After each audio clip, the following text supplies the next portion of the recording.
I'd like to call to order the October 27th, 2015 meeting of the Millcreek Board of Supervisors. We'll begin with a pledge of allegiance to the flag.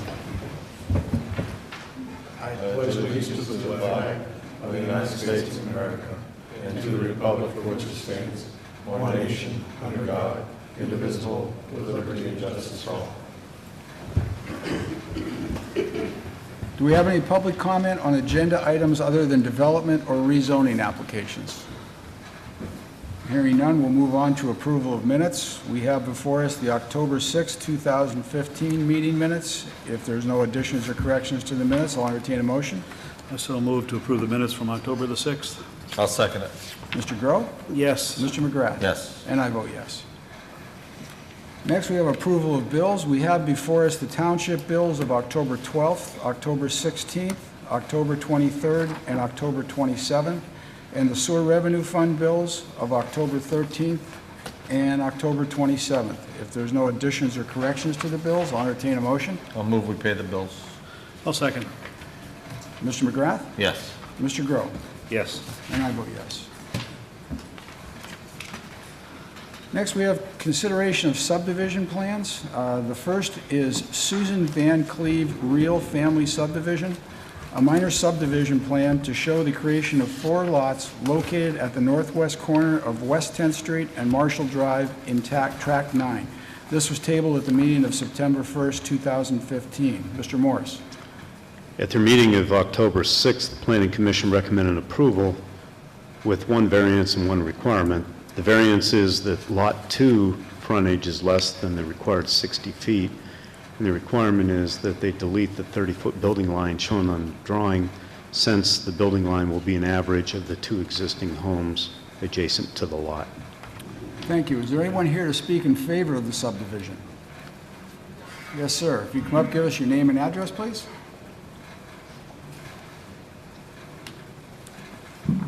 My name is Chip Reel, and my address is 2580 West 8th Street. Mr. Reel, you understand the variance, and I assume you received that variance? I understand the need for the variance, yes. Okay, you're going to need to get a variance then. No. My- The variance is And my from us. understanding From is us. that you can grant that as part of the Okay. subdivision. And secondly, the requirement? That's understood? Yes. Okay. Is there any questions from the board? None from me. Brian? No, not right now. Nope. Okay, thank you. Is there anyone here to speak in opposition to this subdivision? Okay, hearing none, is there a motion? Yeah, I'll make a motion to approve the Susan Van Cleve Real Family Subdivision Plan with the variance as stated, and also the deletion requirement. I'll second that. Mr. Groh? Yes. Mr. McGrath? Yes. And I vote yes. Next is Westminster Place Partnership, a subdivision plan, a small subdivision plan to show the creation of a 1,362 acre parcel A and a .948 acre residue parcel located along the east line of Zook Road on State Route 4015 north of Village Common Drive in Tract 348. Mr. Morris? Planning Commission recommended approval. Okay. And in favor of? Go ahead. Yes, Mike Sanford here on behalf of the applicant, 4721 Atlantic Avenue, and we're here tonight requesting your approval. Mike, what's the need for this? What's the reason for this?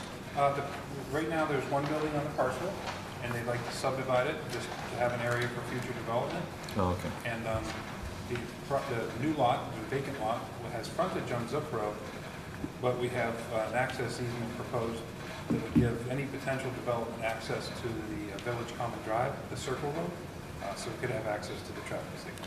The access would be via a private drive? Yes. I have no questions. Okay, thank you. Is there anyone here to speak in opposition to the subdivision? Hearing none, is there a motion from the board? Yeah, I'll make a motion to approve the Westminster Place Partnership Subdivision Plan as presented. I'll second. Mr. Groh? Yes. Mr. McGrath? Yes. And I vote yes. Next is the Fairview Township Water Authority, a small subdivision plan to show the creation of a .496 acre parcel A and a .633 acre residue parcel located along the east line of Millfair Road, State Route 4016, south of Swanville Road in Tract 314. Mr. Morris? Planning Commission recommended approval. Okay. Mr. Sanford? Yes, Mike Sanford, I'm here on behalf of the applicant requesting your approval. It's basically one tax lot currently, the home on it. We'd like to subdivide it into 2 lots, so 1 new lot. Okay. Questions from the board? Nope. Okay, thank you. Is there anyone here to speak in opposition to the subdivision? Hearing none, is there a motion from the board? I'll move to approve the subdivision for the Fairview Township Water Authority, that plan as presented. I'll second it. Mr. Grow? Yes. Mr. McGrath? Yes. And I vote yes. Next is Whispering Woods subdivision, Whispering Woods Estates subdivision number 7B, a final subdivision plan to show the creation of 15 lots along the proposed extension of Mystic Ridge located south of Stone Creek Drive in Tract 354. Mr. Morris? Planning Commission recommended approval and noted one requirement, that is, that the developer pay the required contributions prior to issuance of any approval to proceed with the remainder of Section 7 in accordance with an agreement that was dated April 16th of 2015. The payment of the contribution would include $50,000 for a signal at Grub and Hershey Roads and $11,611.90 toward costs of constructing the Zimmerly Road Bridge. Okay. Mr. Sanford, I assume you're in favor of? Yes, correct. The developer's not here this evening, but he is aware of the requirement. I've discussed it with him, and he understands he needs to make that payment prior to recording. He does understand. Thank you. Any questions from the board? Nope. Okay, thank you, Mr. Sanford. Is anyone here to speak in opposition to the subdivision? Okay, hearing none, is there a motion from the board? I'll move approval. Okay, I'll second that. Mr. McGrath? Yes. Mr. Grow? Yes. And I vote yes. Finally is James E. and Marlene A. Clark, a small subdivision plan to show the creation of a .098 acre parcel that is to become an integral part of the neighboring property, Erie County Tax Parcel 33, 150, 639, 1.01, located along the west line of Henderson Road, south of Cider Mill Road, in tracts 338 and 339. Mr. Morris. Planning Commission recommended approval with the integral parts. Thank you. Sir, you're here to speak in favor of it? I'm James Clark, owner of the property. When I subdivided it 38 years ago, I don't know how it got the way it was, but when I built the house, the property line was 3/4 across my driveway. Well, my daughter says she wants to build a house on the next property, so I just moved it up 35 feet. Yeah. Okay. Is there any questions from the board? None from me. Okay, thank you, sir. Is there anyone here to speak in opposition to the subdivision?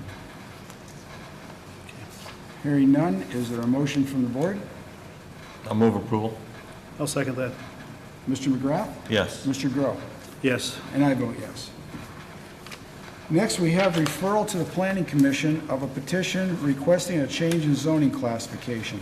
The first is Renaud Peck Real Estate LLC for property located at 2381 Zimmerly Road, now zoned C1, Local Commercial District, asking for a change in classification to C4, Regional Commercial District. Mr. Morris, anything? No? Okay. These are just referrals. I'll move that this be referred to the Planning Commission. I'll second that. Mr. McGrath? Yes. Mr. Grow? Yes. And I vote yes. Next is James E. and Marlene A. Clark for property located at 5440 Henderson Road, now zoned I-1 Light Industrial District, asking for a change in classification to R1 Single Family Residential District. Move that we refer that to the planning commission for their next meeting. I'll second it. Mr. Groh? Yes. Mr. McGrath? Yes. And I vote yes. Finally, we have Voices for Independence for property located at 1432 Wilkins Road, also known as Vernondale Elementary School, now zoned R1 Single Family Residential District, asking for a change in classification of the eastern portion of the property consisting of lots 23, 24, 25, 26, 27, 28, 29, 30, 31, 32, 41, 42, 43, and 44 of the Vernondale subdivision to C1 Local Commercial District. Is there a motion for referral to the Planning Commission? I'll make a motion to refer that to the planning commission. I'll second it. Mr. Groh? Yes. Mr. McGrath? Yes. And I vote yes. I know. These are just, all these are is referrals. There's no decision being made. It'll go to the Planning Commission. I think the planning commission meeting is November 10th. November 10th, Yeah. and then the supervisors would hear that December 22nd. No, we wouldn't. No? No. 40 days. It'll be sometime in December, 30 days after the, Okay, I'm just going by what Yeah. Chuck Pierce told me today. that would work for subdivisions, it's not gonna work for rezonings. Okay? All right, scratch that then. It's going to be later than that? You have to wait 30 days from the planning commission. November 10th to December 22nd, I think is more than 30 Right, days. December 20th. December Yeah. 20th, yeah, that's what he said. So December 22nd is okay. December 22nd. Yep. Okay, next we have a municipal stormwater program presentation by Amy Jo Smith-Zola of Environment Erie. Is Amy Jo here? Don't see her. Don't see her. Basically, this was going to be a presentation regarding stormwater management and the potential of a flood abatement program in the township. And she was going to speak to us on behalf of Environment Erie to kind of give you some inroads. What we'll have to do is get a hold of her and possibly have her at a subsequent meeting.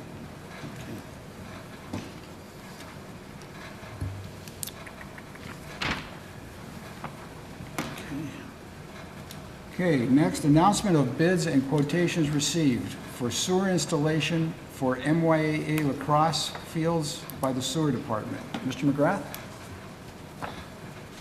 This is for the installation of 350 feet of 1.5-inch low-pressure sewer line. This is for the former Curry site. 3 quotes were obtained. Consul Construction, $9,500. Brozell Construction, $7,100. And McClellan Construction, $5,200. These were reviewed by Gary Snyder in the sewer department, and he recommends that McClellan be awarded that contract, and that'll be my motion. I will second that motion. Mr. McGrath? Yes. Mr. Groh? Yes. And I vote yes. Next is tree removal by the streets department. Mr. McGrath? This is, I think we have a couple of them here. The first is for tree at the Argyle and Montpelier. This is for the installation of a storm sewer. 3 quotes were obtained. J. Thomas Tree Service, $110. Jefferson Tree Service, $150. And Dibble Tree Service, $175. And I'll move that J. Thomas do that work for $110. I'll second that. Mr. McGrath? Yes. Mr. Groh? Yes. And I vote yes. Then we have trees. This is for 1 tree and stump at 1215 Hilltop. J. Thomas was $595. Jefferson, $900. Dibble did not respond, and I'll move that J. Thomas do that work. I'll second that. Mr. McGrath? Yes. Mr. Groh?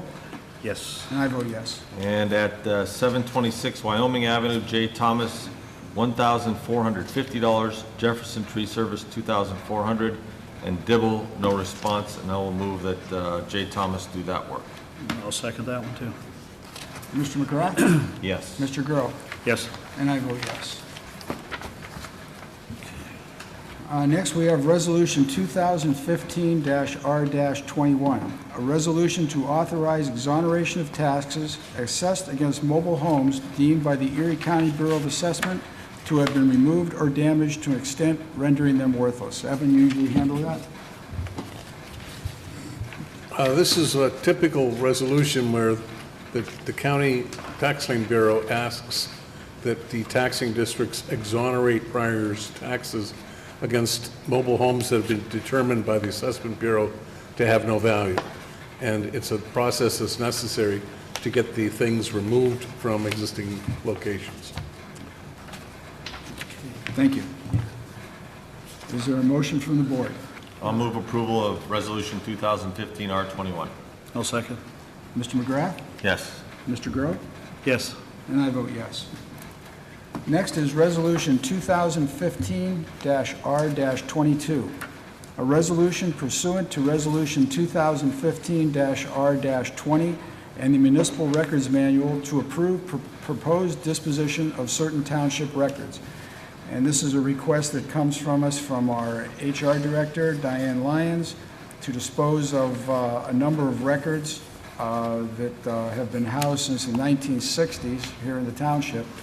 And we recently passed an ordinance, I think we quoted in here, 2015-R-20, which basically acquiesces our compliance to the state mandates for the disposition of records.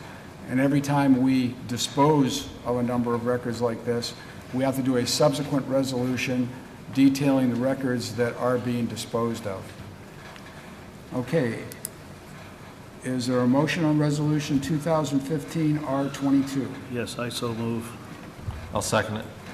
Mr. Grow? Yes. Mr. McGrath? Yes. And I vote yes. Next is a PA one-call system indemnity agreement. This is a revision of a contract information due to the pending sale of the MTWA. Basically, what we're doing here is it's a change in contact information. PA one call with our previous agreement had the contact person for the township being with the Millcreek Township Water Authority. With the sale of the Water Authority, the new contact will be the Sewer Authority, I believe. Is that correct, Rick? I don't know. That's Okay, correct. that's correct. It's going to be the Sewer Authority. So basically, we're just doing a revision to our original contract with PA one call. Is there a motion from the board on Resolution 2015, or I'm sorry, on PA one call system indemnity agreement? I'll move approval. I'll second that. Mr. McGrath? Yes. Mr. Grow? Yes. And I vote yes.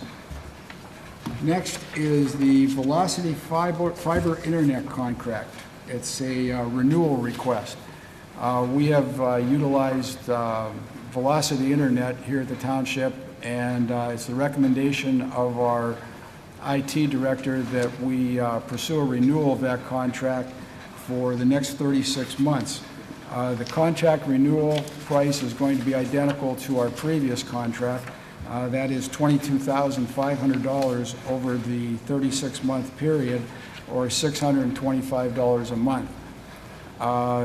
The good part is that the cost for internet service has been declining, and so we are able to obtain even better internet, faster internet service for the same price. So it's his recommendation that we renew our contract with Velocity Fiber Internet. I'll move approval. I'll second that. Mr. McGrath? Yes. Mr. Grow? Yes. And I vote yes. Next is agreement between the Township of Millcreek and Cole Design Group Incorporated. Mr. Morris? We had an agreement with Cole Design Group to study our sidewalks. It was dated March 3rd of 2015 and stated that the consultant would develop and prepare a single compliance report for ADA purposes for each sidewalk segment that is included in the sidewalk survey. The township desires to have The information originally intended to be contained in a single compliance report, divided into 2 or maybe 3 separate compliance reports. It'll be easier to read and for our benefits, much easier to use.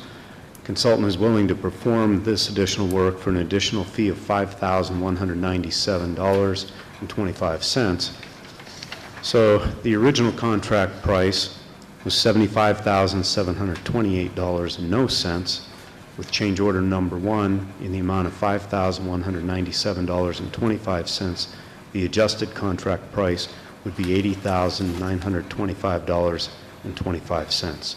We recommend approval of this change order. Questions from the board? I'll move approval. I'll second that. Mr. McGrath? Yes. Mr. Grow? Yes. And I vote yes. Next is a proposed administrative agreement with Millcreek Township Water Authority. Evan, could you give us a little insight into that?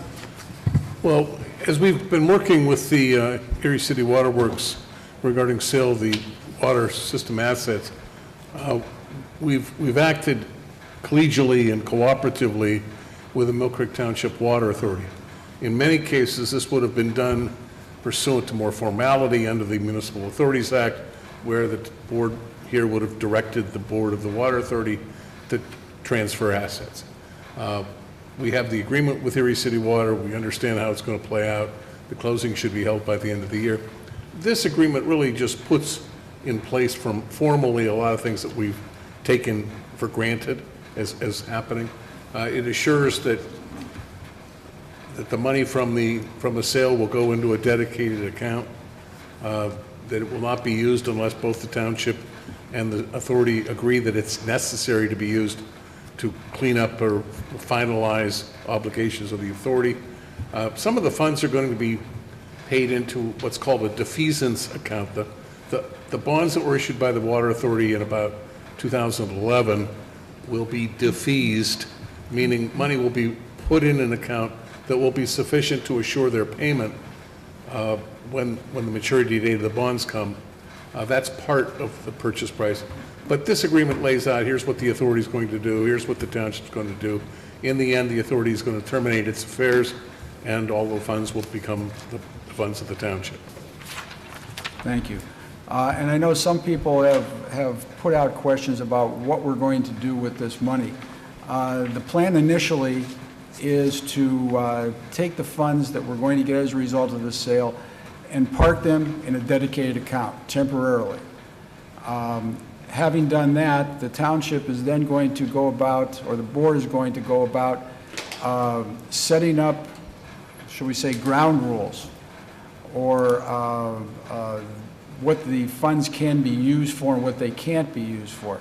And we've had discussions about that, and we've more or less cycled around the fact that the township is responsible for certain things as a second-class township that they need to do, that being roads and safety. So I think we're going to use that as a sort of template when discussions begin on just what these funds can and cannot be used for, and whether or not we are going to attempt to use only the interest that comes from these funds, or whether we will be permitted to dip into the principal when using them. In any case, this money is going to be dedicated. It's not going to be able to be used unless it falls into the parameters of the uses that we designate for it, and it's also going to take a vote of the board in order to utilize those funds. And all of that will be put out to the public when it finally transpires. Okay, is there any other questions from the board on this agreement? No, not from me. Okay, is there a motion?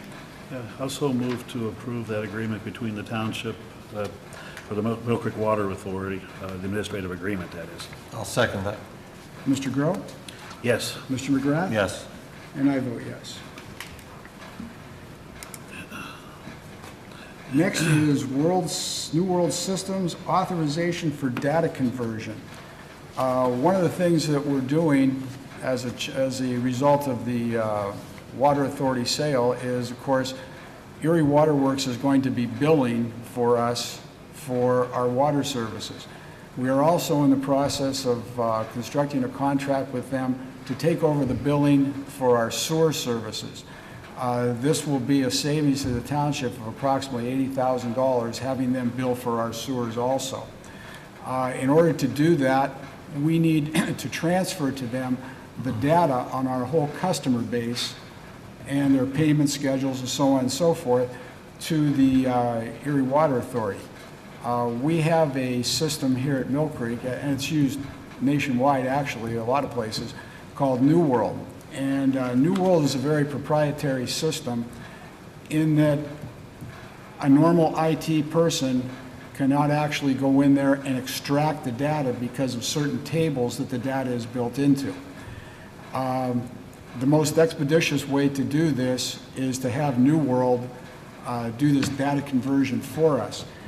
This data conversion is going to cost $12,000. That price is going to be split between the township and Erie Water Works. And we have a firm date that this will be completed by, and that firm date is December 4th. We need to have all this information prior to the actual transition of the Water Authority and the Sewer Authority building, which we hopefully think is going to take place January 1st.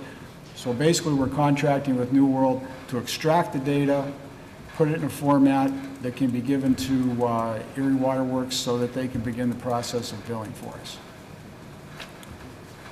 Okay, is there a motion on the contract with New World? I so move to approve the contract with New World Systems. I'll second it. Mr. Groh? Yes. Mr. McGrath? Yes. And I vote yes. Certification of approval request with the Westlake Fire Department for loan refinancing. John, do you have any insight on that? Not a whole lot on it there.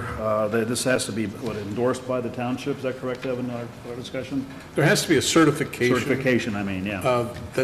And what's going on is that the Westlake Fire Department is refinancing a loan it took out in about 2010 Yeah. to buy a piece of equipment. So it's taking advantage of reduced interest rates.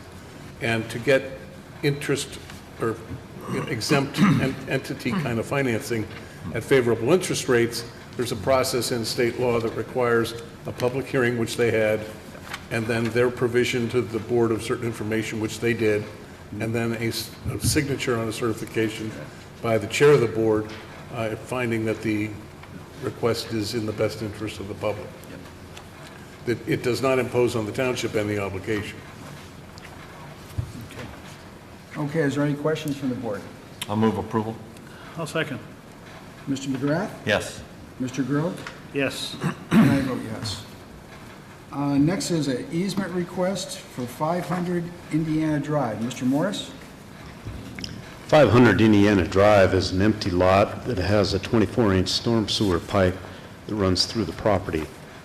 We've had many inquiries through the years, and because of the location of the storm sewer, we were unable to provide any permits or any other information about where to build a home on the property.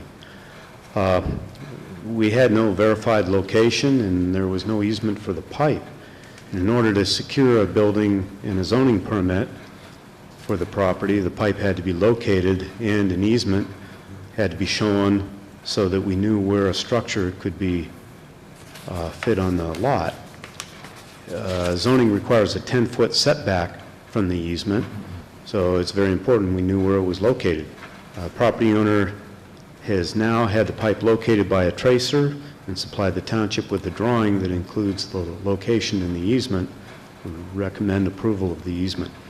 The easement also gives us access for any repairs or anything like that, correct? That is correct. Okay. Is there any questions by the board? For me, Is there a motion? I'll move approval of that easement request for 500 Indiana Drive. I'll second it. Mr. Burrow? Yes. Mr. McGrath? Yes. And I vote yes. Next is a non-substantial land development plan, Creative Imprint Systems. It was approved at the meeting of May 27th, 2003. Mr. Morris? Creative Imprint Systems has provided a drawing that shows an enlarged storage building and 4 additional parking spaces.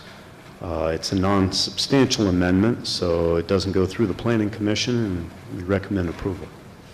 Thank you. Any questions from the board? I'll move approval. I'll second that. Mr. McGrath? Yes. Mr. Grow? Yes. And I vote yes. Next is a financial security reduction request from Powell Avenue Place, the Giuliano Family Limited Partnership Developer. Mr. Morris? There's an amount of security in the amount of $65,802 is held by BNY Mellon, NA number S as in Sam, 000-64267. We're recommending a reduction of $47,293 to $18,509, which is different than the information you have, because originally we didn't have the 10% included in it.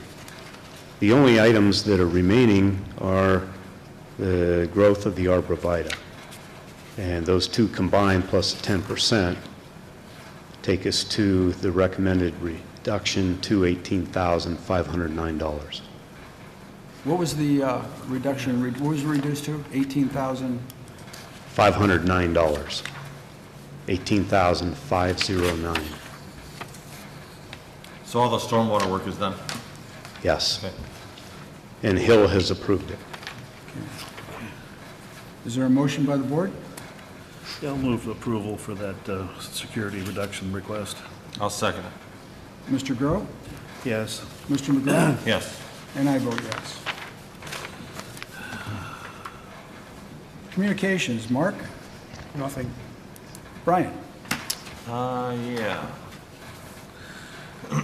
From the Streets Department, I request to send Chris Brenner, Rob Balco, and Mike Sornberger to attend a workshop in PennDOT.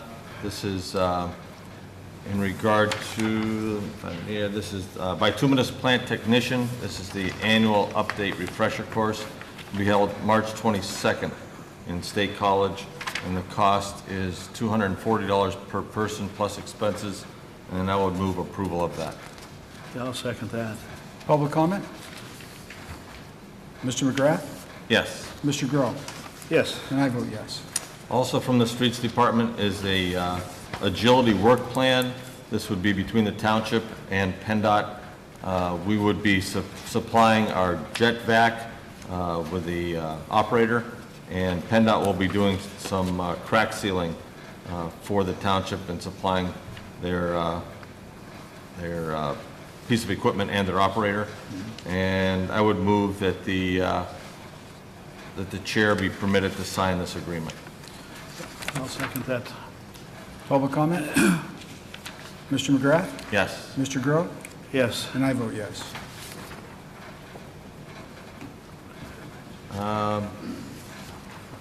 Let's see. You're gonna do those. Last thing, well, a couple things that I have. One more request from the Streets Department. This is actually from Bill Hitchcock, that he would like permission to purchase a Bel Air 15 horsepower duplex air compressor. This was in his 2015 budget. We received quotes from Kearsarge Auto Parts for $8,835, Granger for $12,507.30, and Superior Auto Supply for $9,064.35. The last two that I mentioned were not Bel Air 15 horsepower, they were Ingersoll Rand. It's Bill's recommendation that the purchase be made from Kearsarge Auto Parts for $88.35, and I'll move approval of that. Yeah, I'll second that. Public comment? Mr. McGrath? Yes. Mr. Grow? Yes. And I vote yes. From the Parks and Rec Department, Ashley would like permission to purchase a Pro Press tool. This will enable the Parks and Rec employees to do a lot more plumbing work, particularly on the restroom facilities in the parks. 3 quotes were obtained. Legion Plumbing, $2,994.62. Venango, $2,899, and Granger, $2,799, and it's Ashley's recommendation that the purchase be made from Granger for $27.99, and I'll move approval of that. I'll second that. Public comment? Mr. McGrath? Yes. Mr. Grow? Yes. And I vote yes. Finally, I'd like permission from the board to attend the PSAT's quarterly committee and executive board meetings. This will be held in State College, November 15th through the 17th. Is that in the form of a motion there? Well, I'm looking for permission. Okay, yeah. I'll move for that. I'll second. Public comment? Mr. Grow? Yes. Mr. McGrath? Yes. And I vote yes. That's all I have. Okay. I have one request from the police department. A request to purchase 45 taser cartridges from Taser International, Scottsdale, Arizona, for a total cost of $1,417.50. This will ensure adequate inventory for those officers who will be individually assigned tasers. And we have a quote from Taser International for your review. And I would recommend approval. I'll second that request. Public comment? Mr. Grow? Yes. Mr. McGrath? Yes. And I vote yes. Next from our HR, we would seek to approve the hiring of Nicole Little. She will be hired as a part-time dispatcher. Her start date will be October 28th, 2015, and her rate of pay will be $11.33 an hour. This offer is contingent upon successful completion of pre-employment drug screen and criminal background checks, and I would recommend approval. I'll second that. Public comment? Mr. Grow? Yes. Mr. McGrath? Yes. And I vote yes.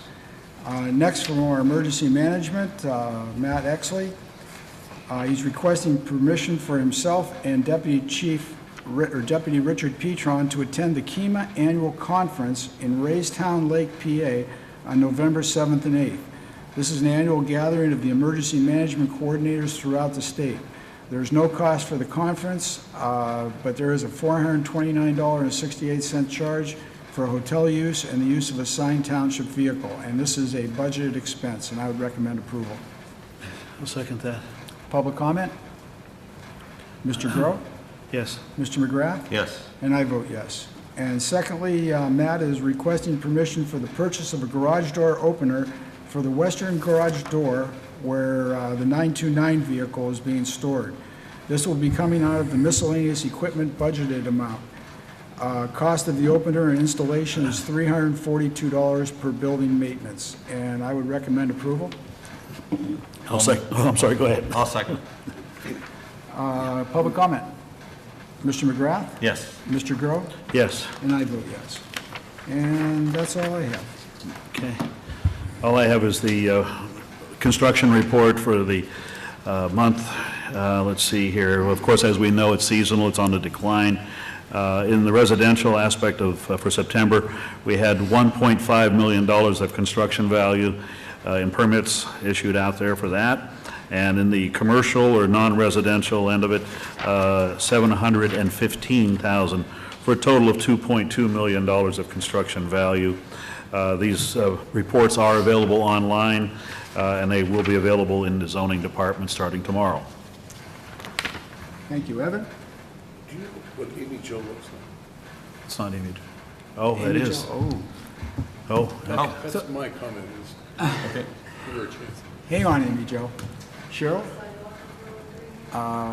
Rick, were you going to do that? If you do the sidewalk deferral? Yep.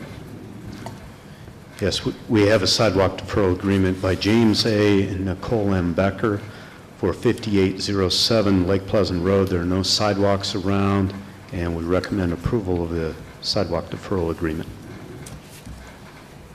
I'll move approval. I'll second that. Public comment? Mr. McGrath? Yes. Mr. Grow? Yes. And I vote yes. Prior to going to citizens to be heard, Amy Jo is here for the presentation on the stormwater management. Somebody might have comments on that, so Amy Jo, if you had to come up and give us your presentation, please. Yes. Please give us your name and address also. Yeah.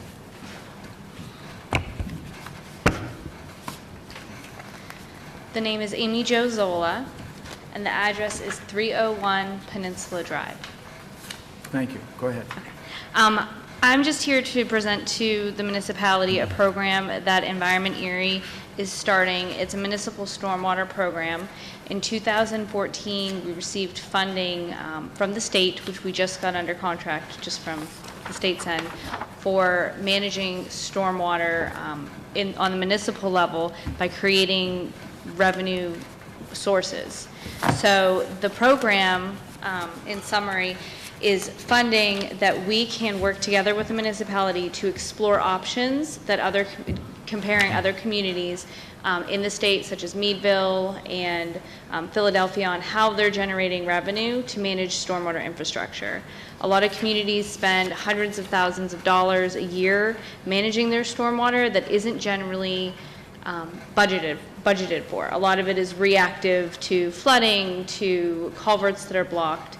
This program allows for communities to plan ahead, try to generate revenue ahead of time so that they can be proactive as opposed to reactive. And then it also helps to avoid the competing sources of funding that are out of the general budget of a community. It creates its own revenue source that can be dedicated just for stormwater improvements. And I know a lot of communities are really facing a lot of issues when it comes to stormwater management. And a lot of other communities, such as Meadville, have seen a lot of benefit to programs like this. So in just the first year, Meadville was able to generate $750,000 towards this program by creating a stormwater fee for every property owner. And it was a really reasonable amount for a lot of homeowners. It was $98 a year. So we're not talking about creating hundreds of extra dollars for each homeowner per se, but it depends on the community. So the funding that is available is to explore these options. It's not to create new regulations or do anything kind of very strict. It's to create a new revenue source and explore what the best option for a community might be to do that, as opposed to raising taxes and kind of continuing to tax the normal systems that are used for these types of infrastructure. The funding available is up to $54,000 per municipality. That can be applied for. We have an application process that municipalities will have to go through, similar to how we managed the Tree Vitalized program. The municipality will apply to us. We will grant the application, work together to develop a scope of work and an MOU. With those funds, we will help manage a planning phase to look at what currently is the municipality spending on stormwater costs, what could hopefully be alleviated by creating a program like this. And then we will also work on developing different structures or options for the community. This is usually done by an outside consulting firm to help with creating, kind of giving that outside look to the problems, and then also working with a community stakeholder group that would be made of people from the community as opposed to just all the people that are employed by the municipality. And then finally, there would be an implementation phase of trying to work with the municipality to implement a program such as that. And this is a 50% match, you said, Amy? Up to 50% match or a $54,000, whichever is less. And would in-kind services count towards the match? Yes. And the grant is being, well, you are administrating, Environment Right. Erie is administrating. Where's the actual funding coming from? They're growing greener dollars Okay. from the state. And it's I guess a good way to put a handle on this is it's a feasibility study to see whether or not Yes, it would be- because it may not be a great fit for every community. Some communities, you may look at how much you're spending on stormwater costs now and how you're budgeting for those items, and it may already fit really well within your budget and within the structure of the municipality, and it may not make sense to kind of create a whole new program for that. But it gives you that option. It evaluates how much are you spending, would this be a great benefit to the community or not. It also looks at different sources. It looks at it will give you options for if you raise taxes, could you help budget for this better? If you created a stormwater free, could you create this better? Or are there other funding streams that you should be looking at, grant dollars or other Penn Best dollars, those types of things? So it looks, the program and working with the consulting firm, you look at all the different options that might be available and what's going to be the best fit for the community. So what worked in Meadville or Philadelphia may not be the exact same program that Millcreek or the city of Erie would implement. Thank you. Thank you. Okay, back on agenda, citizens to be heard.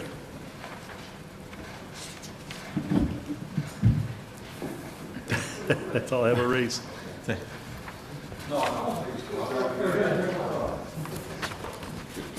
Okay, if you give us your name and address, please. My name is Gary Mayer, 4045 Fiber Drive. Just a couple questions. When you were speaking of the data conversion for the... Pardon me? Rick, when you were talking about the data conversion, and that implies that you're eliminating some software or some software contract from the sewer department? Actually, we're going to be getting the data from both sewer and water. In fact, any utility that we have here, we're going to extract that data. About the remaining software, is there a fee, cancellation fee on that at all? We will cancel the contract. We have several contracts with New World. The police department has one. We have one in billing, payroll. So we have several contracts with them. When this is done, yes, we will be canceling the contract, that portion of the contract with New World. So will we be getting an extra fee for that, cancellation fee? At this point, I don't know. I think we're now on a year-to-year basis with them. Okay, next question is budget. Are we doing a budget this year? We're going to be, Mark? Oh, I think we probably will. You said, when I asked in August, you said October's come and bye-bye. We could wait till Harrisburg gets theirs. Has to be presented to the public no later than December the 1st, because there has to be published for 20 days. Okay, that's fine, but, And then- but the commitment from the before was, when I asked was, well, we do it in October, and historically, so it's been available. I'm wondering what your concern, delay, but if that's your schedule, fine. And the wheels are in motion. There's lots of pieces that go into putting it together. I'm Right now, we're familiar with the getting budget. quotes for various insurances and things like I that. understand. So, Just We're meeting with department heads, finding out what they need for next year. So then, you will provide actuals for this year sometime? That was stopped Oh, last absolutely. year. It was supposed to be, and then it stopped, and we never saw one for year-end 2014, and nothing so far through 2015. there's an audited financial statement out on the website. There's an audited statement, but there's not, what Jerry was publishing was a report that the management team gets here, supervisors and others, and online, and that showed what you were actually doing. If you recall that one, Evan, when we had a discussion with Jerry? They never show that stuff to me. Oh, well, okay, but it was online, and then he stopped. And his statement was, well, I was doing this, I was too busy with that, and I said, okay, fine. He said he'll be putting it up. And I mentioned it to you, I know you're fresh out of the box into this scenario, and I'm saying, is that going to be done, or has that been canceled? Actuals. It's transparency. But We receive a running totals on the budget. it has a VB to budget on it. Right, for the entire year as months go by. And on that, it tells us, of course, the percentage of budget. For instance, the streets department, how much they've spent. This is what percentage of their budget they are, and so forth. I don't know if that's what you're referring to That's the or not. budget, that's the report that he was putting up quarterly. Okay. Yeah, that, I guess the only thing I can say, and I'm not apologizing for it, but we are in a state of transition right here with Jerry and with Mark. Jerry still comes in, he is helping with the budget preparation this year, along with some other factors too.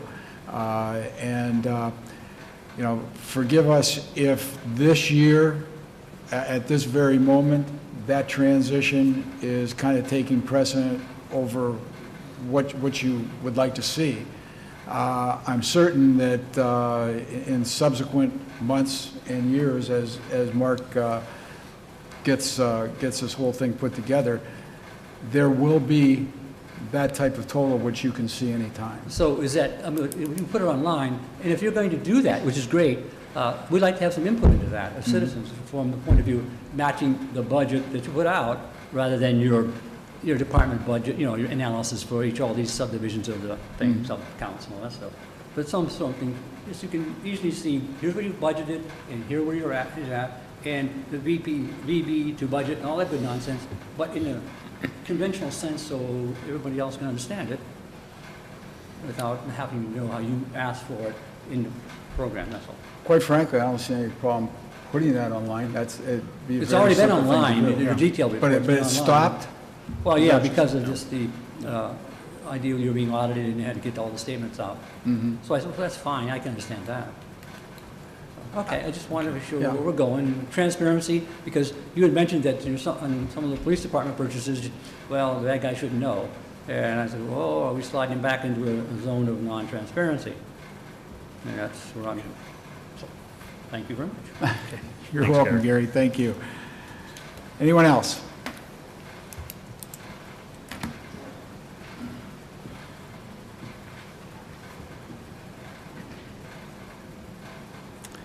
If you give us your name and address, sir? Yeah, Larry Dudinsky, 2502 Powell Avenue, apartment 3. Excuse me, Larry, I think that's bouncing around a little bit. Let me try it this way. Larry Dudinsky, 2502 Powell Avenue, apartment 3. I'll do the best I can.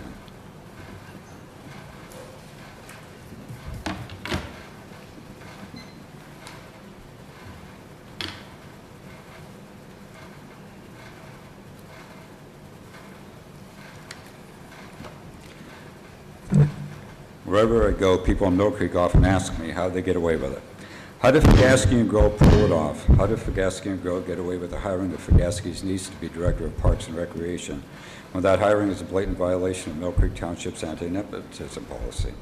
It took a while, but I have the answer. I submitted right-to-know requests and appeals that finally acquired the information I needed to determine how Fagaski and Grow could hire Fagaski's niece in spite of Millcreek's anti-nepotism policy that prohibits that hiring.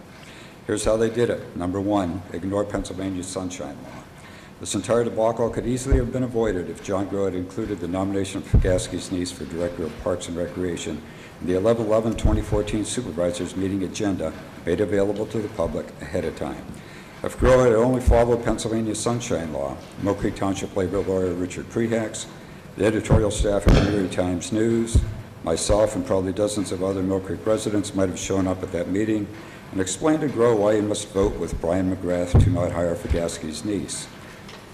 Two, show favoritism.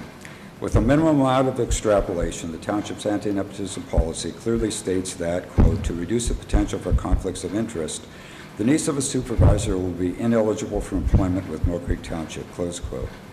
How did Fagaski's niece get around the requirement that she must submit a Millcreek Township employment application anti-nepotism disclosure form or their other application forms? Fagaski's niece simply ignored this requirement. How do I know this? I submitted a right-to-know request to Millcreek Township asking for Fagaski's niece's job application form for a present position with the township. In response to my appeal, Millcreek Township, through attorney Timothy Wachter of the Knox Law Firm and Cheryl Williams, Millcreek Township's open records officer, under penalty of perjury, informed the Pennsylvania Office of Open Records and myself that Fagaski's niece never submitted a traditional Millcreek job application form. Instead of submitting a standard job application form as she was instructed to at Millcreek Township's website, Fagaski's niece was allowed to just submit a letter of interest and resume to Human Resources Director Diane Lyons, even though she admits seeing the listing for the Parks and Recreation Director's job on Millcreek Township's website. A case can be made that Ms. Marsteller was hired with favoritism shown to her. Number one, she wasn't required to submit the standard Millcreek Township job application form specified by the job offer advertisement at Millcreek Township's website that the other applicants for that position were obligated to complete and submit. 2, this allowed her to avoid submitting an anti-nepotism disclosure form that would have revealed the fact that she was the niece of an elected official. That fact would have made her ineligible for employment with Millcreek Township. 3, both Supervisors McGrath and Grow agree that more qualified and experienced applicants whose resumes better fulfill the requirements and expectations of that job offering were disregarded in favor of Ms. Marsteller. And 4, the Director of Parks and Recreation job offer advertisement assures us that Millcreek Township is an equal opportunity employer. Is that true? Some applicants appear to be more equal than others, especially those whose uncles are supervisors. Ashley should have completed and submitted a 5-page employment application form, including the anti-nepotism form. At the 11/11/2014 Supervisors meeting, Supervisor Brian McGrath informs us that he didn't receive a copy of Ashley's anti-nepotism disclosure statement, felt he should have. This would be page 5 of the standard job application form. At that same November 11th, 2014 Supervisors meeting where Fagaski's niece was hired, as soon as McGrath mentions disclosure statement and not getting one from Ashley, alarm bells must have started going off in Fagaski's head, because at that point he interrupts McGrath and stops this revelation. It's obvious that Fagaski wants no more discussion of anti-nepotism disclosure statements, or in the case of his niece, the lack thereof. Refer to a video of the 11/11/14 Supervisors meeting. Regardless, Fagaski and Grow ignored this fact and hired her anyway. The supervisor who did not ignore this fact was Brian McGrath, who brought it to light at the 11/11/14 Supervisors meeting. The Erie Area News Media should contact Ashley Marsteller, John Grow, Rick Fagaski, and Millcreek Township Human Resources Manager Diane Lyons, and seek answers to these serious ethical questions. Any way one looks at it, the hiring of Ashley Marsteller is contrary to township policy, as township labor lawyer Richard Prehax is often quoted as saying, and she should be dismissed. In January of 2015, the Erie Times News published an optimistic editorial titled "Millcreek Needs to Get It Right in 2015, detailing all the shortcomings and misadventures of the current administration and hoping things will be better in 2015. That doesn't look like it's going to happen, but with the election of a new supervisor in November, that's it. That's it. I'm sorry. Yeah. Thank you, sir. Thank you. Is anyone else? Yes, sir.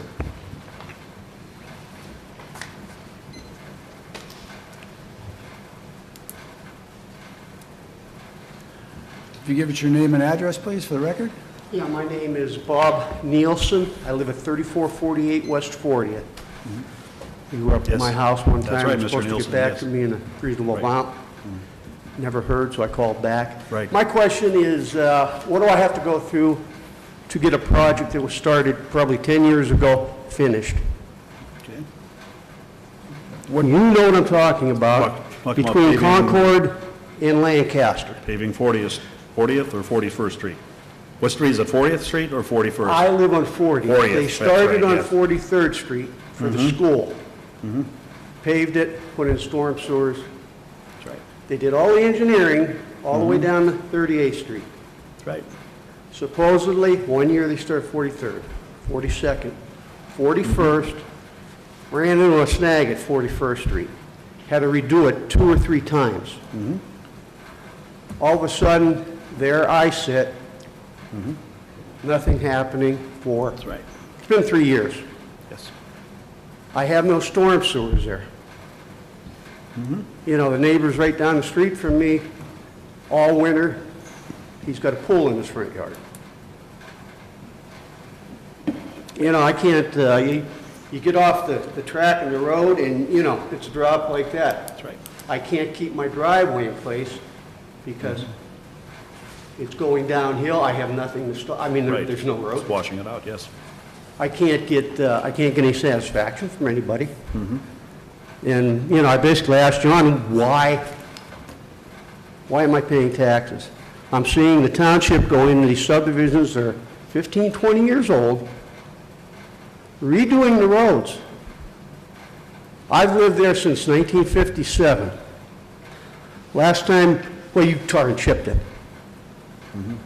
But when Gus Palakis was in office, we had to pay on top of our taxes to get something done to our road.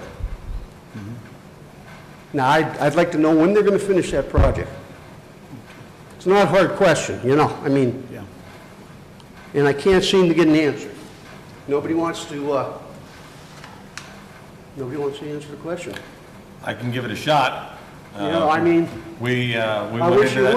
would. We went into that neighborhood many years ago, started to upgrade those streets. Those Right. streets were tar and chip roads. We're trying to go from tar and chip to paved. When I first took office here in '94, we had almost 60 miles of tar and chip roads in the township. We've got less than 30 now because we're trying to go from tar and chip to asphalt. That was a neighborhood that we targeted. We did, like you said, we did 3 streets. I'd be happy with tar and chips, but I can't even get it leveled out with tar and chips. You know, Palermo's building a house right across the street from me. He had to put a drain line in, and you went down to Concord. You know, my lower driveway going to my garage, there's a rut there. He finally filled in, and I'm kind of mad he filled it in because it's a, you know, it was a speed deterrent there. Because my road is a cutoff from the light on Caughey and 30, or in Steratania, over to Patty's Pizza. Shortcut. Oh, yeah. And they, you know, they don't slow down, but they were slowing down for the speed bump. Well, Palermo filled it in, but it's still, you know, it's going back out. And I can't get an answer. I'd like an answer. Sir, let me just add something here. Now, you may have been following the news here since I took office, and although Brian and I work very well together, there are some things we disagree on. And one of them is how we take care of our roads. I think we have one of the best streets crews out there as far as maintaining the roads, plowing and things like that. But I think the system and how we do this needs some serious improvement. And like I said, this is not to reflect on our employees. It has more to do with the system and how we do this. And I'm not trying to editorialize this, but if you read an editorial I wrote last week, it's a serious problem with our infrastructure. We have over 225 miles of roads. I Okay, understand that. average road lasts between 9 to 11 years, depending on the wear course and so on. And we only pay about 10 miles of road per year. So we're about half of what we could be doing. We have some limitations on this. Most of the time, as has been proven over and over again, situations like yours, it is where we get the loudest noise from the neighbors. Please give them more time if you would. You know, it's where we get the complaints from the citizens like yourself. I don't have an answer for you, sir, but here's what we do need to know. We need to have a plan on how we're going to do this and how we're going to pay for this. You look at me, I'm an old construction guy. You need to know both of those things. There is a way of doing this, but there's also a way of funding it too. We can't get those two together. We need to do that. My understanding, John, was the funding was in place already for this. It's not. From 43rd down, because when they built the school up there, they redid these roads because Yep. they knew buses were going to be going across those roads. Sir. And they did 43rd first, because that was the way the buses were going to go. Right. Up Concord, across 43rd to the school. Yep. Now they, you know, Yep. I want it, you Sir, know, I I can deserve an address that. answer. I've been paying taxes since 1957, Yes. and I can address that because I was here and I was part of those decisions. We wanted to go into the neighborhood from Lancaster to Concord and try to upgrade those streets. Like I said, try to improve them. The township is not responsible to improve the streets. We thought it was a good thing to do. We're responsible to maintain the streets, which means tar and chip. Right. We're trying to get out of the tar and chip business. We did very little tar and chipping over the last several years. We're putting our money into reclaiming and paving. It's been very successful. Like I said, we have half as many tar and chip streets as we used to. As far as having the money in place, I don't know who would have told you that. We budget year to year. Our budget is Right. an annual I budget. understand that. We do have a multi-year plan for road improvements. We can tell you several streets that are going to be upgraded next year. I can tell you, I don't think that your street is on there. I knew that. But, you know, the great thing is, you know, you go in these subdivisions that are 15 years old Yeah. and redoing them in their streets. Well, the streets that are 15 years old should have held up longer than that. They should have. They should have, that's right. Whose fault is that? Well, Do we have people that go in, and, you know, when they're constructing these absolutely. subdivisions? They are inspected as they're constructed. They have to meet state specifications. Yep. They What I- don't last as long as they should.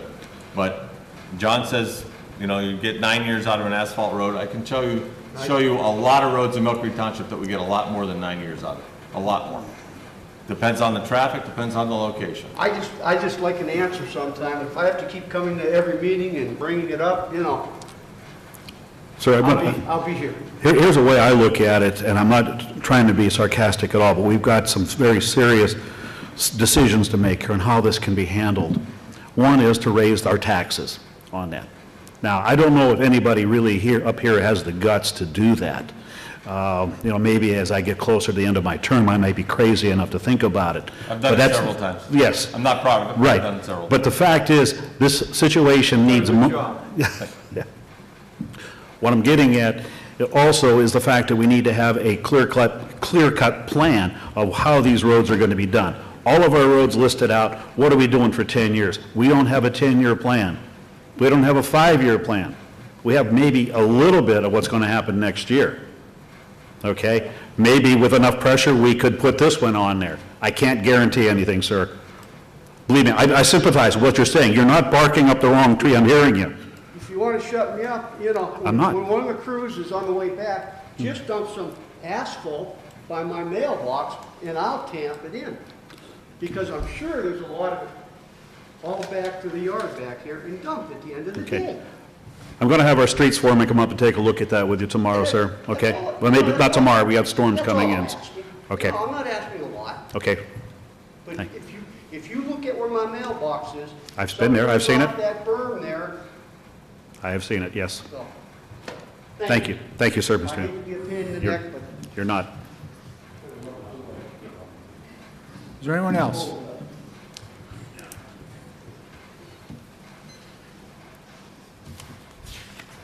Please give us your name and address. Really hadn't planned, Fenton James, 4253 Westlake Road. I really hadn't planned to say anything, but as long as we're talking about holes in streets, I live on the corner of Northgate and Westlake. If you come around the corner on Northgate, the water department's been down there digging up several times, and there was a hole probably about 3 feet wide, and I would guess maybe 3 or 4 inches deep. And it's been there for, I don't know how many years, but it's, you know, if you got a little extra asphalt or whatever. Let me ask you a question. Northgate and Westlake. Yeah, Northgate. Yeah, but it's on Westlake, is that on Westlake Road, sir? No, it's on Northgate. On Northgate, And okay. that was as a result of a water project of some sort? Well, no, the water people have been down there doing something else. I don't know what, you know, what they've been doing. There's a sewer line that runs down through the middle of that street. Oh, okay, that's Probably our- the manholes. Probably the our- reason. Yeah, but Probably our sewer no, this authority. hole isn't a result of the manhole or anything else. I mean, it's been there for a year or two, probably longer than that. You get Yeah. used to going, you know, through it or around it, and you forget how long it's actually been there. The other question I might have, in the front of our property there are 3 big trees. Who do they belong to? 3 big, what was that? Trees. I mean, they're big old mammoth trees. They've been there for probably 50 years. At least that long. Well, it depends upon where they're located. Typically, most of our roads are 50-foot right-of-way. So if you measure 25 feet from the center of the road towards your house. Well, now this is Westlake Road, Oh, okay, well, Westlake Road may have a, I don't know what they, because that's a state road. 75, maybe It 60, varies, 75 I think. foot. I think it varies along Westlake Yeah, Road, yeah. what the right-of-way is. If they're within the right-of-way, it would be I hate to say it's a state responsibility if it's Westlake Road, because the state will probably throw up their hands and say they're not touching it. What we approved tonight were the removal of several dead trees, know, that was something and those are in the township right-of-way. Right. We didn't plant them, but they're on township property. I'm just hoping they don't belong to me. Hope for lightning. If you, Because they definitely have a lot of dead limbs in there and that need to if be you trimmed. stop into our engineering department, right, Rick, they could tell them the right-of-way. Oh, yeah, we can look it up very easily. They can tell you the right-of-way, you can measure from the center of the road, which is typically the center of the right-of-way. Okay. Not always, but typically. And then you can measure back to tell you where the street, or where the trees are. All right. Now, we've got a vote coming up next Tuesday, you know, with the home rule and all of that sort of thing. And like I said before, At my age, I'm not going to get an ulcer over it one way or the other. But I have a couple of questions. John, you've been saying that we've had the same government since 1803, I think it is, 200 years. So we were chartered, 1803. Okay, the charter. Well, where did the Planning Commission come up with, in their report, that it was chartered in 1933? It was rechartered. Rechartered? Yeah. Okay, and then there were some amendments in 95 and 96. Okay, but we've actually had the same type of government Pretty much then, yes. Okay. Now, my other question is, as I understand it, you gentlemen have the right now, or the authority, to change the structure of our government. No? No. Don't let anybody tell you that. The second-class township, as I read, tried to find out some information on this, as I read it, there are at least 3 or 4 options where you can increase the number of supervisors and, hire a manager and all that sort of thing. I'm listening, You know, and that's really what you're going to end up with the homeroom charter. Not necessarily. Well, I mean, it's one of the options. Right. You're going to have, if you're going to change things, it's going to be something like that. You're going to have a manager or a mayor. Yes. So I'm just wondering, Okay. why don't you just go? Now, John, if I understand, you were on a separate committee.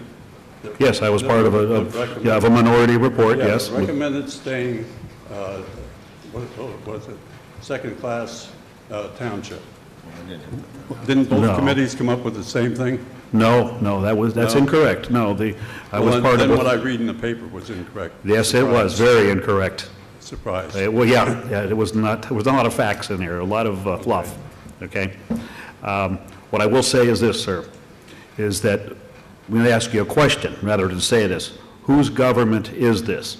Is it the 3 of us, or is it all 53,000 residents of Millcreek? Well, Those are the people that should decide if we're going to change. It is. But Yes. We have a representative form of government. That's Well, why- we do, yes. That's why you folks are, Right.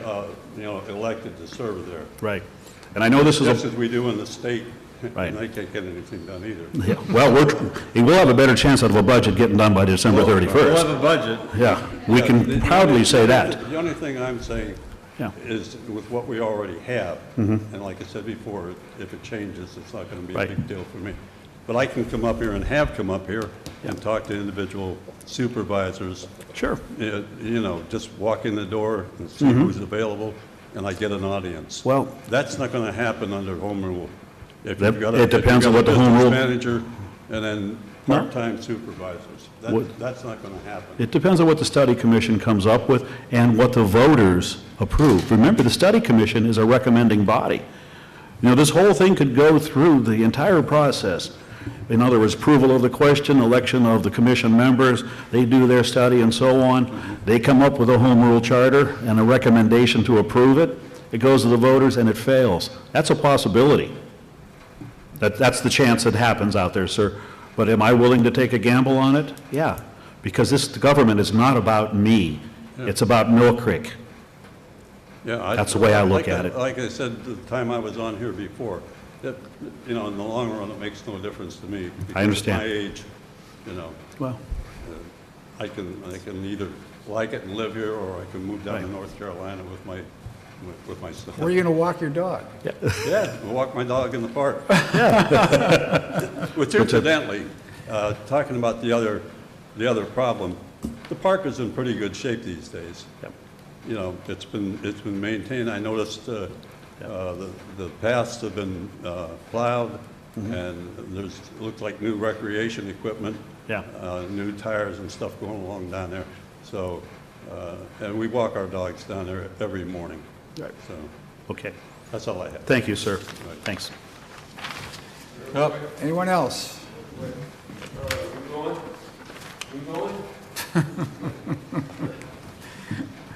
Hey, Gerald Sfidio, 1720 West Quarter Road. New World Systems, $80,000 savings. Is that cutting a person out? Tell me that. No, $80,000 savings by transferring our billing. Is it cutting a person out of the sewer department? Is it cutting a person out of the sewer Yeah. department? Yes, sir. Well, you have to understand. Beyond the 6. No, it's not. Because actually, the sewer and water, because of the way it was You formulated. didn't have to, you don't have If you to. don't want to listen, Jared. No, you're not gonna you said understand. no already. Don't, Okay. I don't need you to go beyond that. No. And Mr. Adair, in the paper, it did say what this gentleman stated, that the majority of supervisors could change the form of government, and he says no. Is that true? To be honest, it's been a while since I checked the statute you're talking about. Sure. And for reasons you probably understand, I don't read the newspaper all that seriously. You what? I don't read the newspaper all that seriously. Well, I've read 3 editorials, and Mr. Groh, I mean, I applaud you guys for at least coming up with some compensation for people losing their jobs. I would have liked to have seen them retained somewhere else. But I look at this home rule charter, whatever you want to call it. To me, it's sour grapes. You two didn't get what you wanted. I think the board is loaded with people. In fact, 2 supervisors running, former supervisors, who took their pay every year when they were there. It's amazing now they don't want it. And the other statement I'd like to make to you, Mr. Groh, is you stated the fact about the streets and the fire department. The streets have always been a problem since he was elected in '94. The fire department was always going to be a problem since he was elected in '94. It was brought up then. It hasn't changed, and your reasons for the form of government using those 2 issues are just a redundant issue that's been out there forever. How do you think it's going to get solved? It's going to get solved by 3 or by 7 or whatever. But your change is not going to do it. It's going to take whoever's sitting here. Okay, So that's not a reason to change it. Okay, well, you know how to vote then. Come Tuesday, Well, vote no on the question. That's obvious, but I respect you. I respect you guys, but I think you went after this because you didn't get your way. And you know what? If I had a pair of scissors, I'd give you a pair of scissors to cut your puppet strings, because that's what I believe you are. Okay, well, thank you. Thank you. Thank you for your comments. Anyone else? Hearing none, is there a motion for adjournment? So moved.